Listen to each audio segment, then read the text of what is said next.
So I want to talk about connection, belonging and success in times of change, and we can't deny we're in a time of change. In fact, I heard someone say at a conference last week, today is the last day of normal because every last day is the last day of normal before more change happens the next day, and it feels a bit like that, doesn't it? If you work in education, you just have to put on your phone in the morning and find there's another announcement. Now we're being tracked by AI targets for attendance, apart from it went wrong, so now they've pulled it because the data and the AI made some mistakes. We have all of these initiatives and policies, and sometimes it can feel really quite overwhelming. And some of the things that we've heard this morning are so easily forgotten in the face of challenge and change. And so I want to really focus this morning on how we sometimes feel in education. And you will know this story very well, being Methodist educators and people who have probably been brought up in church a long time. We have David and Goliath, but if you're a child of the 80s, you will also remember Cilla Black and Blind Date. These days it's Love Island, and when I try and explain to young people how it used to be, there was a screen and dates and you escaped out the window and you were filmed and Graham had a quick reminder, they're like, oh, that's really old-fashioned. I'm like, it probably is to today's standards. But this is Cilla and here's David, and there is his ideal partner, Goliath, sitting behind the screen. Well, David, Chuck, let's see your ideal partner. None of us would think that was an ideal partnership. One is small, one is big, one is a child, one is a fully grown, more grown than he should be, adult. One has no tools, the other looks like he has all the tools. And yet this David underdog narrative is actually incorrect. David was not an underdog. We think of him as that, but he wasn't really. And in Malcolm Gladwell's brilliant book, David and Goliath, the first chapter of which is a must-read, he goes through the real story of David and Goliath and spins the narrative using the historical accurate facts, using research, using theology. He explains how David was no underdog, how actually Goliath was really the underdog. As someone who probably had something wrong with his brain, which created a hormone deficiency, which meant his height was higher than it should be, he also couldn't see. That's why the biblical narrative says, when he says to David, why do you come at me with sticks? David didn't have sticks. He had a sling and he had his stones. That's why he had to have someone lead him down the mountain, because he had all his armour on, looking like the big I am, but couldn't see properly to walk down a hill. So a man had to go in front of him and guide him to where he's going to have this face-to-face combat where he could then be strong because he was armoured up. Goliath had all the armour, apart from he had a little bit that he didn't have armour on. That was exposed. That was his weak point. It is thought now, because of the issues with his health, because of this hormone and this brain issue that he must have had, and many other people in the area also had apparently, it meant that his skull was weak. So a stone to the forehead was a deathly event. When you look at all of that, and when you look at David, who was able to throw a stone at such short distance, it was like being shot in the head at close range. Goliath was the underdog. David had all the tools, all the skill, all the confidence, none of the backing of his family. The narrative is really interesting where you look at it in detail. His brother says basically something like, what are you doing here again? You're trying to be part of the action because you're nosy. It's the exact thing that you'd have in teenagers today, being annoyed with their little sibling who's rocking up when they shouldn't be, to have a good gander. It's a brilliant narrative, but the narrative that we take from it is that underdogs can win, and that is the right narrative. But I think the narrative I want to talk about today is, if we are underdogs, and society would say sometimes we are, maybe we're not. Maybe we have a superpower that we are underestimating. And that superpower is we have the ability to create belonging and connection and to speak into the lives of children that now barely anyone else in society has the power to do. You think about this. Is there any other profession that has customers from 4 to 18 the whole way through and knows their parents, knows their family, knows their learning needs, knows their special needs, knows their aspirations and helps them on the path to achieve it? Can you name me one other profession that does that? Because I can't think of any. We have the NHS. Well, that's quite close, apart from it's not really, because we have a moment of crisis. I'm ill, you can fix me, and then I'll never see you again. Unless you have a long-term illness, but even then you won't see the same person. And even then, they won't care about your family or your circumstance or your aspirations or your learning gaps. We are in an incredible space, the last remaining space, I think, apart from organised religion and churches and other religions who meet together. But even that is not the same as schools. We are the last remaining places where people of any belief, any background, come together and act as one. I can't think of any other place in society where that is now happening. And that is really sad that it's not happening in youth clubs and lots and lots of churches aren't packed out, although we hear about the quiet revolution, the quiet revival that is happening in churches, young people coming on their own back to faith. Fascinating phenomenon, because they've realised what they've been sold as a lie, and now they're finding an alternative version of what they have been brought up with. And we need to capitalise on this. We need to be getting ahead of this narrative and offering them something better than TikTok, YouTube clips and the notion of celebrity. We need to be offering this, belonging and connection. So how do we do this? When we are surrounded by giants. And there's no point in saying, well, never mind, they don't matter. They do matter. David recognised Goliath mattered. Certainly the two sides who were fighting each other knew that he mattered. There was a war to be won, there was territory to be had, there was a standoff. People were terrified, and he goes out front and says, I'll do it. But the giants in our lives are all of these things, and these are big giants. Fear of all of these things. Poverty, disadvantage, power and corruption. I point you not just to the States, but look across the world at how adults are using power to manipulate and to abuse. That's a giant, right in plain sight. People even think it's funny. It's not really funny, is it? When you look at the implications. Fear, just general fear. Fear of everything. Fear of not having enough money. Fear of not making it. Fear of family breakdown. Fear of what might happen if you go out late tonight in a street. All this fear is just so pervasive at the minute, not just in education, but everywhere. This hopelessness and disconnection is a real problem. The biggest killer of humans is not the things that you might think. It's loneliness. Biggest killer of humans worldwide is loneliness, because loneliness is the root issue, and nearly everything else is made worse because of it. Suicide comes ultimately from loneliness. All circumstances, of course, as well, but that's where it comes from, having no one to reach out to you in your hour of need. Illness, cancer recovery has been shown to be made worse and less likely if you haven't got community around you. Having a community, feeling you belong, feeling that you're connected, literally can save your life and can reduce your chance of really serious things causing your own death. It can prolong life, it can bring hope. And we ignore that at our peril in education. We are bringers and deliverers of hope. But would I see that in your schools if I came to see it? Would I see it? Would I sense it? Would I hear it? Would I feel it? I think I would in yours. I think I would. But I don't always see that when I go into schools where we're all silent and we're all doing the same thing at the same time, and you will be spoken to, you will not speak, and we're about compliance, and this very fearful narrative of don't step out of line, we've got to behave in this way. Of course we have to behave. I'm not saying we don't behave. But we also need the joy, the belonging, the laughter, the connection, the wholeness that you talk about so well. So what do we even say then success is if we're David and we're more powerful than we think, but we're fighting giants that are still pretty powerful? What does success even look like in a world where those giants are roaming and getting bigger, not smaller, and multiplying, not getting less? What does success look like? Well, first of all, I want us to really tackle this. We are not the underdog. David was not an underdog. What made him an underdog was what everyone else thought he was. But the passage says that God looks at the heart, not at appearance. He rejected the armour. He said, I'm not going to do this anybody else's way. I'm doing it my way, the way that I've practiced my whole life. And yes, he hadn't had much life. But the life that he had was protecting his sheep and killing animals and being on his own while wolves were coming to take his sheep.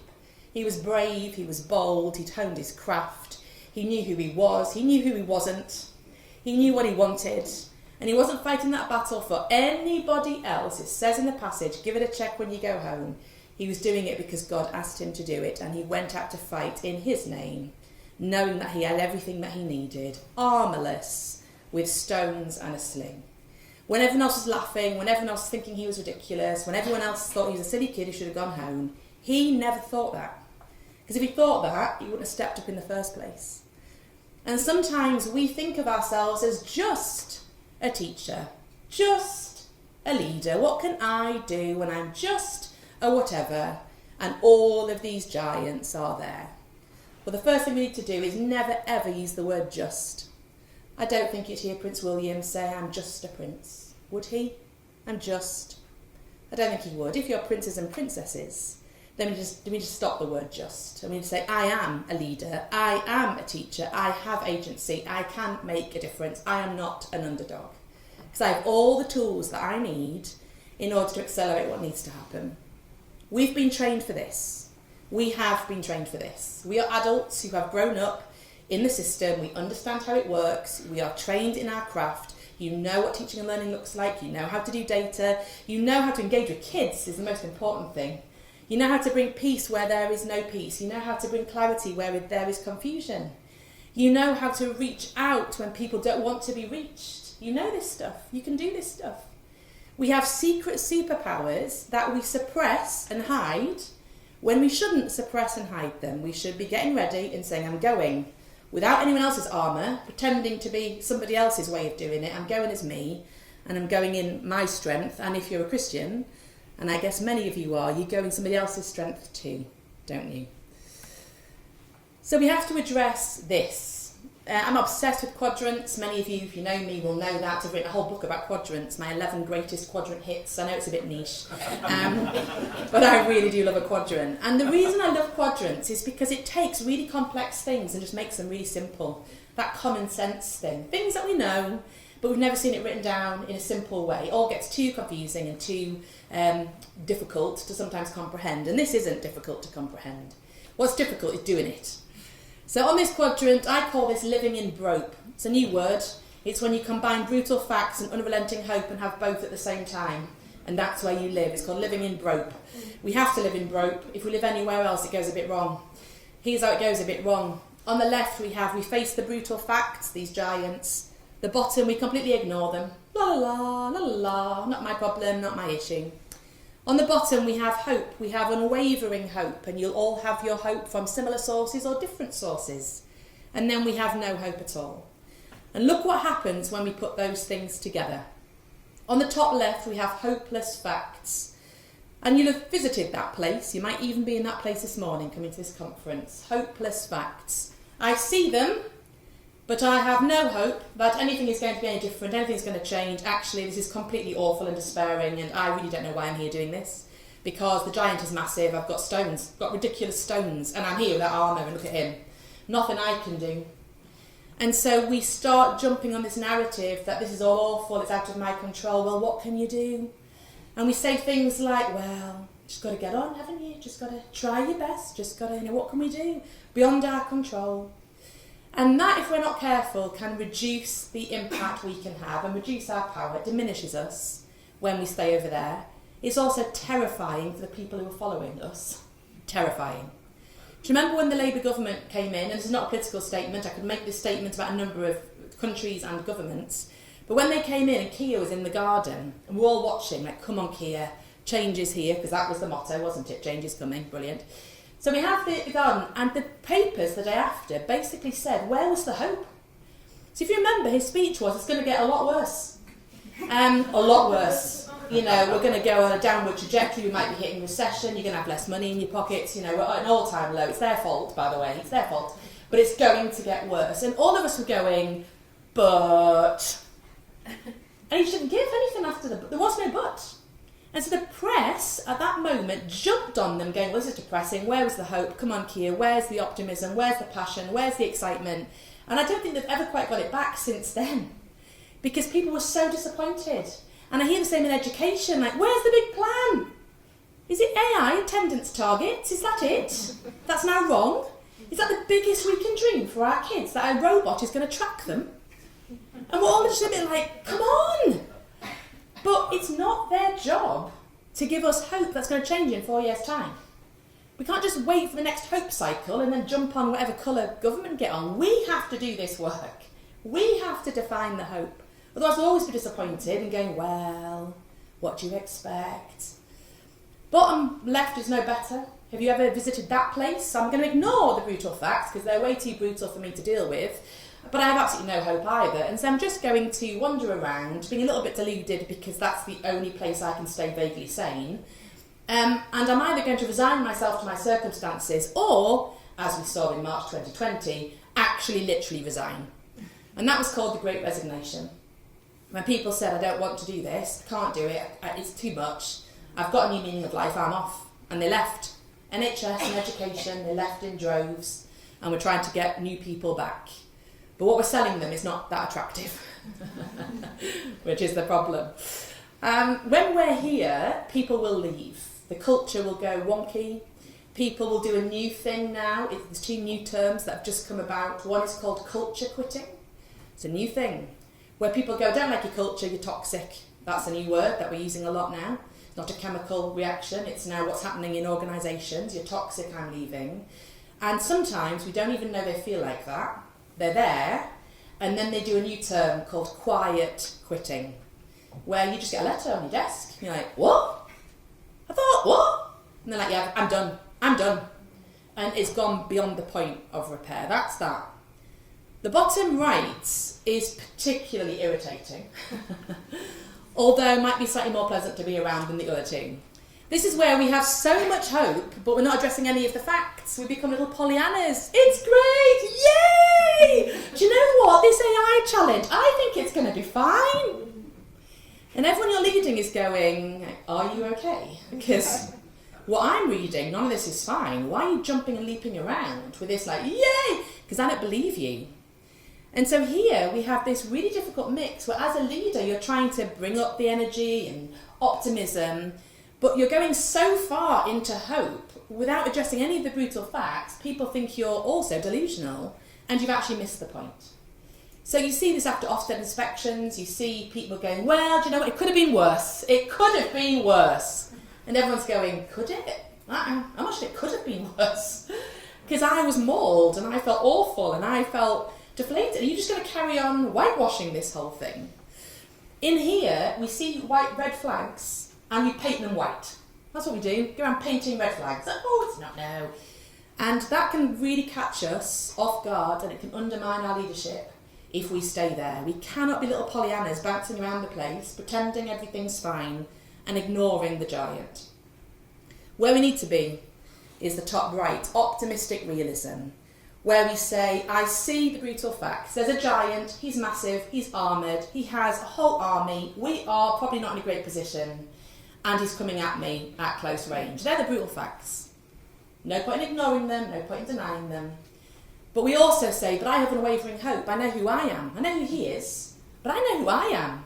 I know what I've got, I know how to do it, I know why I'm doing it, I'm equipped, I'm enabled, I've been trained, I can do this. And so yes, there's a giant coming at me, but you know what? That giant might look at me and go, crikey, get the kid away.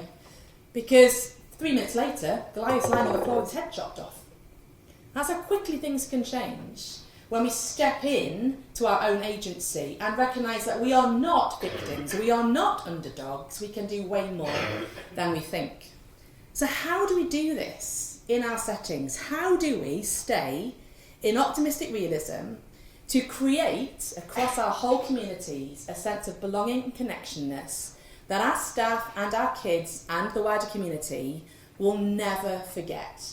Like an invisible thread between us and them, that however far they go into their lives, the invisible thread is still there. They still remember when they're 45. I remember what my teacher said. I remember how I felt at school. There was a place where I belonged. How do we do that? Sounds like a big old scary giant to me. Apart from it isn't. I'm going to tell you some stories now about how other people in the world are doing this. And as I go through these stories, each of you will take something different. Each of you will have a different thought. Just write down as I'm going through what sparks in your imagination, how this applies to school, how it could apply to your school. This is Lush. If you have ever been to Lush, you smell it before you see it. It's a bit overpowering, and I have no idea how the people in there manage that smell all day. But my daughter's obsessed with the thing. I've resisted spending £8 on a bubble bar for quite a while, and now I'm buying more bubble bars than she is. I'm all about Lush. But when you go into Lush, you'll see on their products they've got stickers.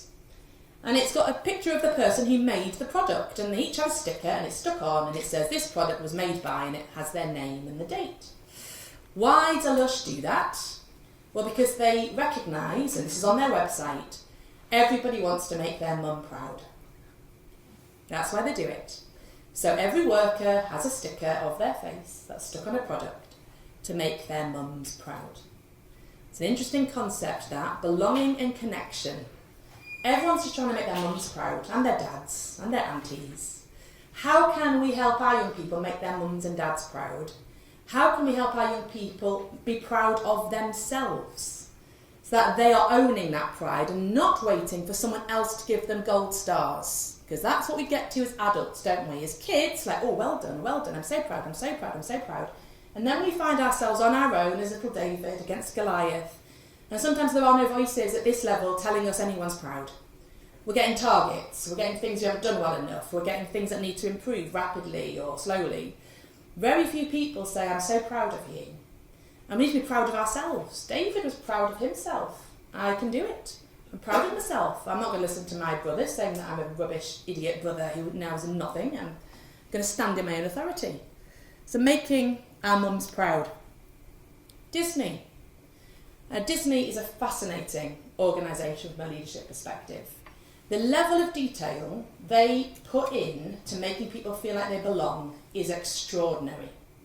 So the whole idea of Disney, if you've been to a Disney park, the whole concept is that you walk through all of those tunnels with posters and pictures and you smell popcorn. And what they're trying to recreate is the moment in a movie theatre when you come into the door and you see all the posters and you smell the popcorn and then you go in and experience the film. So you step into the cinema screen and you start experiencing the film. What they want is that experience in real life. So they start those popcorn machines at 7:30 in the morning. No one buys any popcorn at 8 o'clock, 9 o'clock, 10 o'clock in the morning. They have no sales. That's not the point. The point is that when young people and adults walk into the parks, they go, oh, it's like being in the cinema, it's like being in the real world of a film. It's an immersive device to get people to enter into a different world. It's very deliberate. The placing of the tunnels, the placing of the securities before this world begins, because you can't have security guards in Disney. There aren't any, well there are, but you can't see them, because they're not in uniforms going, I'm security. Can you imagine, you're meeting Cinderella, and someone goes, can I just check that you've got the right pass, please? Just check that you are, GDPR compliant, Cinderella. Just check you've had your safeguarding training, Rapunzel. Can you imagine that level of... But they have to have it. But they don't do anything that ruins the magic. The pavements change between worlds. The bins look different between worlds. The speakers are designed so that whenever the procession goes round, you can always hear the music that matches the float. It's all triggered by sensors. So that the music and what you're seeing is not out of sync, creating that odd experience. Setting is so important in Disney. They spend millions and millions of pounds creating it. I ask what it feels like to walk into your school. Is there a moment, is there a threshold that we cross over and go, oh, I'm safe here? What are the markers that people are seeing? What are the markers parents are seeing? Is there a coffee shop at parents' evening that you've made with cake so when they come in, harassed from work, late for your appointment, sitting on a tiny chair their bottom does not fit on? Are they able to get a drink and just to, oh, I'm okay. I've had a bit of cake, I've had a nice coffee. Oh, this is nice, isn't it? I've seen pictures of my kids rotating on the wall. Oh, it's wonderful, this, what a wonderful atmosphere. What are we doing to create these threshold moments? This is a small thing, doesn't need millions of pounds budget. We're not creating Disneyland in schools, but small things that make a difference. That's what Disney excel at. What about this fella? This is the MRI machine invented by an engineer in America called Doug Dietz. An incredible man. He built that incredible machine on the left. the most state-of-the-art MRI machine known to man. He created it, he's dead proud of himself, everyone's like, well done, Doug. So he went to the hospital to see what had happened with this machine a couple of months after install. In he went to reception to go and see this machine and hear all the great feedback and praise, when he saw a family in the corner with a child who was sobbing hysterically. And he said to the receptionist, what's going on over here? And the receptionist said, oh, that's one of our 8-year-olds who's got to go into the MRI machine. She doesn't want to do it, she's terrified. He said, well, what are you going to do to get her into my machine? They said, oh, not a problem. We have an anaesthetist on call. And the anaesthetist comes down and then we anaesthetise the child and then we put them in the machine and then they come round and then they're taken home. He said, and does that happen now? I said, oh no, it can't happen now because the anaesthetist is busy with the patients and said they've got to come back next week. And then they haven't the anaesthetist come and to get anaesthetised. And then he said, how often is this happening? They said, oh, about 94% of all children are being anaesthetised. And he was so horrified that the fact that his machine was creating such fear that children were given medical intervention and anaesthetised completely unnecessarily because the machine looked like that. So he went away and he said, I'm going to sort this, I'm going to fix this problem. And he invented the one on the right. Same machine, but that's not the best picture, but you can see behind there's colours, there's paintings on the roof, there's a fish on the top. You see that? This is called Splash, this is a submarine. And as they're in stones, that's an old deep sea. And as the children come in now, these machines are all over America, they're given a pack that they're going to be a deep sea diver, they're going to go into a submarine, they're going to hear all kinds of noises, they'll hear some soundtrack, there's fish and there's water noises. And when they hear that of the MRI, that's actually, it's a sonar radar looking for dolphins. So they're given this whole story, and the kids go in the machine, have their MRI, and leave with a badge and a little pack and, well done thing. What do you think happened to the levels of anaesthetist requirement for children when that machine was installed? You can probably guess the punchline. It went from around about middle of 90% down to about 4%. Children don't need to be anaesthetised to get into a machine. What they need is to be given a narrative that is a bit more compelling than the one that we sometimes give. And what they need is to have their fear taken away, their pain point taken away. And I think in education, how many young people are coming to our gates and going, I don't want to go in, I don't want to go in, I don't like it. I'm like, get in the machine. Get in the machine. It's 9 o'clock, you're late, this is the 3rd time you're late, there are lessons waiting. And I know we wouldn't be that harsh most of the time. But we drag them into the machine. Or we go, right, okay, just get them in and we'll put them in a different room and we'll have an intervention. And I just think, is there a different machine? Can we have the same machine but dress it up in a different way? Is there something more that we can do than dragging kids in against their will into something that we're like, well, that's the machine we've got? Is there something we can do to take away pain points? What about the world of advertising? They've got it right. I know they've got it right because I go and buy Lush products. I go and buy other products too that I've never heard of, but somebody said it's a good idea because it has this effect. This is what they use in advertising. It's a very well-known format. Every company uses a version of that. Apart from we don't do this particularly well, I don't think, in education, telling the story. So most businesses, all businesses, have a character, it's usually us. We have a problem. We want to run, but our heels are sore. We want to have relaxing baths so our stress will drift away. What could the solution be? A bubble bar from Lush. Or the new trainers, or a different TV for a different problem. So we have a character, we have a problem, then we meet someone who can help us fix the problem. Marvellous. We have trainers, we have food, we have patches on our arms, we have whatever we need. Somebody's like, I can help you. They give us a plan, usually involving a direct debit or money. They call us to action, like, you can have more than this. You could experience even more greater benefits. But we know, because we're told by them, that this journey, if we do exactly what we're being told to do, will end in success, or they will help us avoid failure. That's the narrative that drives product placement and product development. So I look at that, The Story Brand by Donald Miller, one of the best-selling books of all time about marketing and advertising. And I look at this and think, hang on a second, Isn't that the job description of a teacher? Isn't that literally what we do? We say, hello little child, welcome and your family into our school. You've got a problem, you're 4 and you don't know how to make any marks that make any sense on a page. You don't know how to socialise, you don't know how to learn things. You are totally devoid of any understanding, but you know what? You've come to the right place. Because here, we and all of our teachers in this school, we know how to turn young people who can't do anything into people who can go to university at Cambridge or Oxford or go on scholarships to America and eventually become high-level executives. And it all starts here, making marks on this piece of paper in the sand or in the sandpit. That's where we're going, kids. That's where we're going, parents. And you've met the guide. We're going to give you a plan. That's why homework's important. And we explain the plan. We call them to action. And we hope they end in success. And if they don't, we help them avoid failure.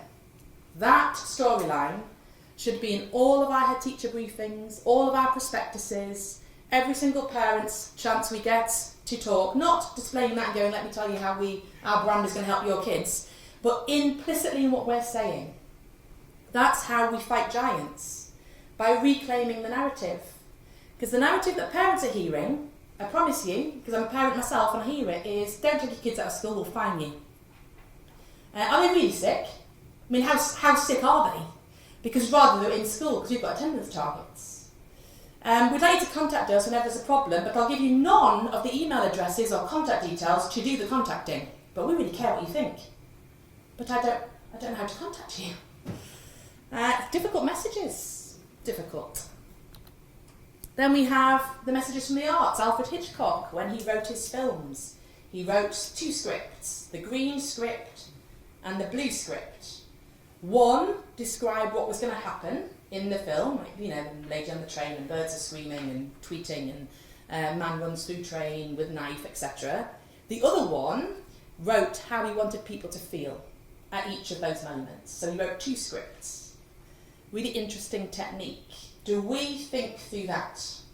Or do we think, do you know what, these parents are being really badly behaved. These parents are just so ridiculous. They're coming in their pyjamas, they're effing and blinding at the gate. No, this is going to stop. I'm going to send them a letter. And the letter's going to say, parent contract, or worse, parent behaviour contract. And I'm going to send it out with some capital letters, because I'm really quite mad and we've got to have a stance on this. So I'm going to send it out. And that will do the job. I'll have made my position clear. Well, I've none of this nonsense. They'll be fined, they'll be banned. Numbers of schools ban parents from the school gate because of behaviour. It's happening more and more. And without thinking, hang on a second. Hang on 1 second. What is this saying? What is the invisible script I've just communicated? Which is, we can't handle conflict. We can't handle messiness. We are big and powerful, and we're going to slap you with a rule because we're really good at rules. You'll be banned from this site. You, parent, are a little bit like a child, and I'm going to have to control you now. It doesn't matter if you're the CEO of Barclays Bank, you will not turn up to our gate and cause a kerfuffle. Just, how does it feel? How does that feel? Like you're the troublemaker, like you're the one who shouldn't be asking the question of your school. Even though in your head, you've just given them the most prized possession you have. And you'd like to have some involvement. Yes, I know parents don't always do it in the right way. But being labelled a troublemaker doesn't help with a narrative. Think about your narratives in school when it comes to belonging and connection. Are we making things worse by trying to control the narrative? And then we have hospitality. What an amazing thing this is. This is the most highly rated hotel in America on TripAdvisor. Only because, it's a pretty dodgy hotel to be honest, but because they have a butler, there he is, who answers the bat phone, which is on the side of the pool. So when children pick up the phone, they can demand the butler comes with ice pops on a tray. Comes with gloves and everything, you can see there, he's got gloves on his tray. In fact, that might be that picture, there's another picture with his gloves on. And they basically have this popsicle hotline. What do you think happens when parents finish their holiday and say, I think next year we'll try somewhere different? And the kids are like, no! We have to go to the place that give us free ice pops. How much do ice pops cost? How much does the holiday cost? Same with all-inclusive. My kids only want to go back to one hotel because they got free non-alcoholic cocktails all day, whenever they wanted them, and chips and crisps and other absolute rubbish. But they're like, it's amazing, we've got it all. And so that's the only place they want to go to. Like, shall we go on a trek? No. Should we go on a safari? No. Do they give you free crisps whenever you want them? No, they don't. And that's not the point. That's not the kind of holiday we're going on. Oh, I really want to go there. It really matters, this, hospitality. Any of you been to a hotel that does that? I tell you what, I'll go back to any hotel that does that. You walk into your bedroom and you go, oh, there's a towel monkey hanging from the roof. Oh, I wonder what they're going to do tomorrow. A towel elephant. Oh, little bit of petalage there. Love it. I'll go back to a hotel if they leave me a chocolate on the pillow. Do you? Oh, I love the chocolate before bed. Turning down the duvet. Yes, please. I've always needed someone to turn down my duvet before I get into it and give me a chocolate on my pillow. I think this is how we should all live. But that says something. It says someone's bothered enough about you as a guest that they've trained someone on how to make a monkey out of a towel and how to assemble it with a coat hanger on the roof. Now, clearly we all know those coat hangers are an HR disaster. That coat hanger, you see the one there where you can't detach it from the actual hook, you know the ones in hotels? That's because once upon a time somebody stole a coat hanger. And HR somewhere went, you know what, we're going to stop this happening again. How dare you steal our coat hanger? We're going to create unstealable coat hangers. Doesn't matter that no one can hang their clothes up properly anymore. Have you ever stolen a hanger from a hotel? Let's just have a show of hands. Anyone thought, you know what, I'm going to whip that? No. But here we are. Oh, you have stolen a hanger. Excellent. On purpose. I think this is Barbara who's just confessed to stealing coat hangers. Oh. So the whole issue of coat hangers is we've made a policy because one person did something wrong, and the problem is in schools do the same thing. Two parents are difficult, now we're slapping a whole letter on all of them. And it goes against this kind of I feel special, I feel seen, I feel looked after. Such an important thing. And then we have the police, not always the greatest example of a number of things, but the hostage negotiators in the FBI are some of the best in the business, and we have a similar set of people here. The person who used to lead that unit is called Nikki Perfect. She's a brilliant, brilliant woman. She's just left, written a book called Crisis, I believe. Chris Voss's work on hostage negotiation, a book called Never Split the Difference. Fascinating. He says we never compromise. You don't have parents shouting at you, we're not having that. But what they do is they give people a good listening to.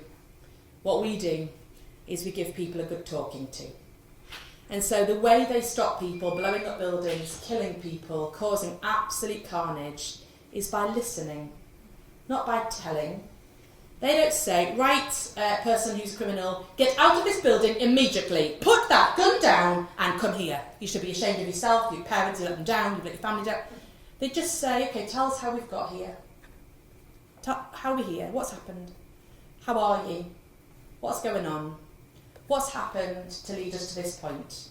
And then they listen, sometimes for 8 hours, 12 hours, 15 hours. They listen. They don't tell, but they also don't say, do you know what, that sounds really hard, blow the building up, I would if I were you. That's not an option. Then there's no compromise. We're going to get you out, and you're going to be imprisoned on a life sentence and never get out. That's the outcome. We're not like, oh, it doesn't matter. But how we get there is different. And I just wonder in education if we've just fallen into a lot of telling and not a lot of listening. When you get an irate parent who is up a height, thinks you're the worst human in the world, you've ruined their life, you've ruined their children's life, you're incompetent, you should be ashamed of yourself, you and your middle class ways and your holidays, I'm having to work really hard. And we say we do not tolerate abuse. And then we stick a poster on the screen in reception. We got a poster on the screen in reception saying we will not tolerate abuse. Our staff will not be spoken to impolitely, you may be asked to leave. Like, do we really need a poster? Going, don't be mean to us, we'll ban you if you are. Do we not back ourselves more to say, hello Mrs Jones, I'm so sorry, it seems that things are really difficult this morning. Can I get you a cup of tea or a coffee? I'll have a biscuit. I'll get someone to come and speak to you shortly. And just de-escalate. And then say to Mrs Jones, like, how have we got here? What's happening? Without defending, our policy, Ofsted said we're very good. I don't know why you're saying we're inadequate. We're certainly not. I think you'll find. Why do we do that? Why do we need to defend ourselves so much? that we have to diminish other people instead of holding the space for them and listening to what they might be telling us, or more importantly, what they're not telling us. What they're not telling us.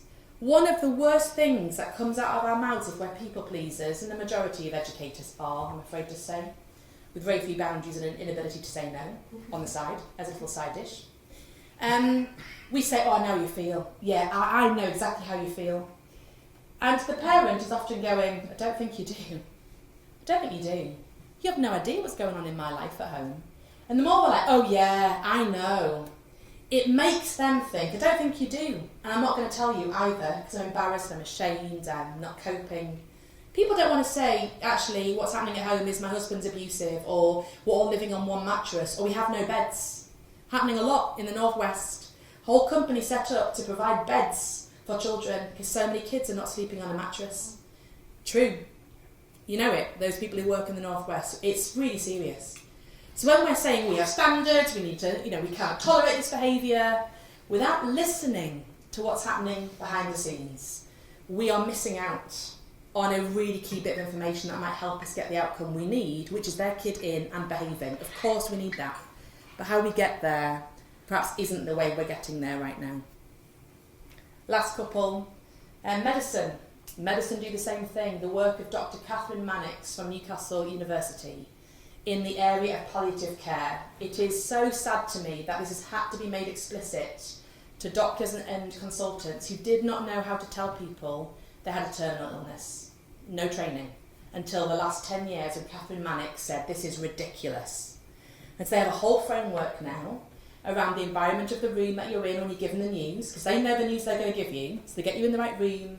They ask you first, what do you think is happening here? And they give you a chance to express what you think is happening here, and then they say, I think you're right. It does two things that. First of all, it helps them work out where your understanding is. And second of all, they're able to say, I think you're right. And something in you, even with the worst news, goes, oh, I read this right. I haven't got this wrong. And having sat through this twice with both of my parents, who in 2020 and 2022 both died of cancer, and I went through this both with them in this process, that moment where I heard my mum explain what she thought was happening to the consultant, both she and I realised for the first time, oh, this isn't good. Whereas with my dad, we went in and the consultant said, right, I've got a spreadsheet here, switch the screen around. People at your age, with your health condition, with your diagnosis, on average, this is how long they live. We're like, hang on, oh, what? You'd only had a test last week, and now all of a sudden look at the spreadsheet with how many months he's got left to live. Like, brutal. And the guy said, I believe in saying it how it is. And I said, well, I don't. I don't believe in saying it how it is when it's done that brutally. Like, that is not the way to tell people. So they've trained people on this, but how they do it is they ask them, the person in front of them, tell me what you think you understand. I think you're right. And then they explain it. I wonder if we can take a similar approach to foster connection and belonging in safety. What do you think's happening here, Mr. Smith? What are you seeing? And see if they say that my kid is completely off the rails, is abusive to teachers, is out of control, and we're all struggling to cope. Yeah, I think you're right. How are we going to move this situation on? How are we going to help each other? So we come back to education, having had a little tour around the world of different companies and different sectors, all doing this stuff, little things, all in our power. It's like picking up your stones and throwing them. We can do that too, in our own way.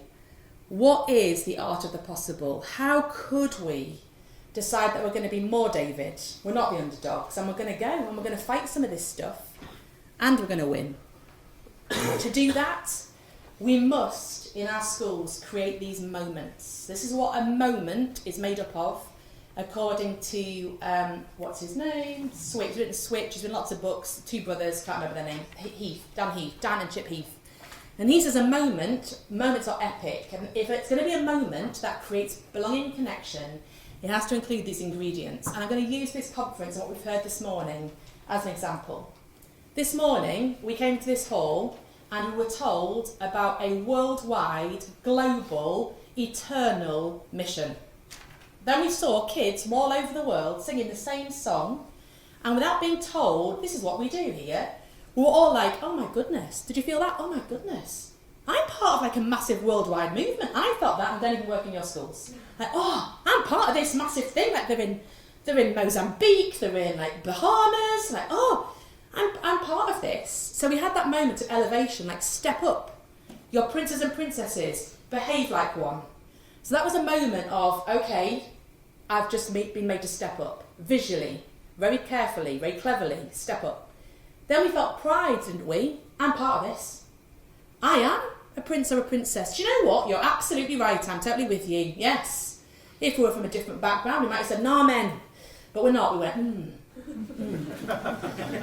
Make a note of that. Then we had that insight, didn't we, of going, hang on a second. Hang on, we've got somebody now in charge of Director of Education. Right, okay, they've been ahead, right, they understand. We're part of a global movement, we've got these schools. Do you know what? I think this might be our time. I think now's the time to go. I think we can do more than we thought. And as a result of that, again mentioned this morning, how are we going to do it? Well, we're going to do it together, aren't we? We're going to do it by going, right, we all believe the same things, we all want the same things, we all believe the same mission, we're all princes and princesses. Right, let's go. Let's get together, let's go, let's get more agency, we're off. And so today, so far, has been an epic moment. It should, if it's done its work, change something about the way you see yourself or your school forever. It should. I don't know what moment it is for each of you. It'll be different for each of you. It might be 1 or 2 things, unlikely to be 25 things. But something today in your psyche will go, come on, Rachel, behave like a princess. Come on. Something. Or, come on, Rachel, you can do better than this. And sending a letter with shouty letters and underlining in red pen. You can do better than this. Come on. And that's why we need moments, and our kids need moments, and our parents need moments. It's why parent plays and doing come and share what's going on in your work, in your classroom, why reading together, why parents' evenings is so important. Don't waste it. That should be a moment of parents going, hang on a second, this school is really good. Hang on a second, they really love my kid. Hang on a second, I really want my kid to be part of this. Come on.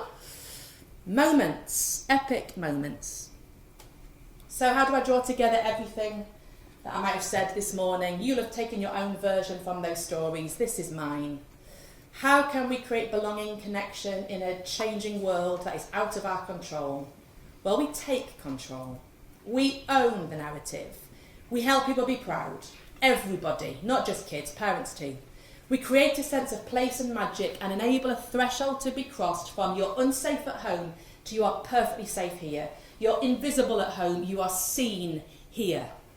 We eradicate pain points, whatever they are. We build a new machine, we wrap it up in a story. Get them in. We don't need anaesthetists, guys. We don't need it. We don't need people enforcing things. We need to connect. Tell a compelling story. If you've lost the narrative, tell a compelling story. I met a head teacher last week and I said, tell me what your job is. And she went, I don't know how to answer that question. And so I suggest that's where we start. Because what she was thinking was, well, I had compliance and governance, and she knew that wasn't the answer I was looking for. So she just went, and when we dug into it, eventually, after 25 minutes, she went, okay, I think I'm the creator of a culture that helps young people thrive and feel safe, and does the same for staff. That's what I do. And I said, brilliant. Where would I see that in your diary? And she went, oh, you wouldn't? That's the problem, folks. Plan with a hidden script in mind. Treat people with extravagant kindness and be ruthlessly caring. In my organisation, I will go to ridiculous lengths to be ruthlessly caring. When people, and we have this all the time, come to our conferences and find out someone's died or there's an emergency, we will get them on a train, we'll pay for the train, we'll follow them up, we'll email, we'll send them a card, we'll send them flowers. We're on it. If we know about it, we're on it. Because people matter. And if we want people to belong, you can't just say it. It's not a phrase to stick on your wall and laminate. It's a lived experience. Give people a good listening to. We need to practice that. Most of us have never been listened to for more than 1 minute without interruption. Fact. Because someone else inserts their much more superior thought to yours. That's what an interruption is, isn't it? Let me tell you what I think about this. Speaking compassionomics. That's the whole tell me what you think 30 seconds of compassion every day can heal people's injuries and illnesses. Look at the book, the research in America, Compassionomics, the revolutionary data that proves that connection keeps people alive for longer. Recovery rates for cancer improve. And then lastly, create epic moments, elevation, pride, insights, connection, getting people to the place where they're like, I'm going to go and fight a giant with my stones. Not, oh, I feel a bit embarrassed. B, what me? I'm just David. I've only got some stones. No. I'm David. Bring the giants to me. They've got no chance. I hope this morning that you feel some of that. I hope this morning something is stirred within you. That means that you're going to be different. Conferences like this are great, really great, and I speak at a lot of them and I run a lot of them. But what they're not is Disneyland for adults. What they are is a call to action to say, pick up the stones, pick up your sling, get yourself out in the field and start going. Because giants only fall if people like us do that. And there are so many giants, all of us need to do it. And then I think we'll see in time, giants fall. Maybe not straight away, but we've got to keep going, we've got to keep practicing, because I believe they will. And I believe that you are such a crucial part of it. If anything I've said is interesting, you want to follow up, there are all the ways you can follow up. Very interestingly, in light of everything we've talked about this morning, I've just handed in my 4th book, which is for teenagers. It's called Connected, focusing on me and we. And it's my one-woman attempt to bring unity to the world through children, through schools, to say, come on guys, we don't need to say, I'll do me, you do you, and then fight each other. There's a better way. Actually, it's driven by faith principles. It just doesn't mention faith at all, because I am a Christian in a secular world, and that's where I want to be. But these things need to be said, because change needs to happen all over. And so as little David, facing that giant, I'm going, do you know what? I'm going to write a book. And so I have, and I will keep doing that in the hope that some of the giants I'm trying to fight will also fall. Thank you so much for your time this morning.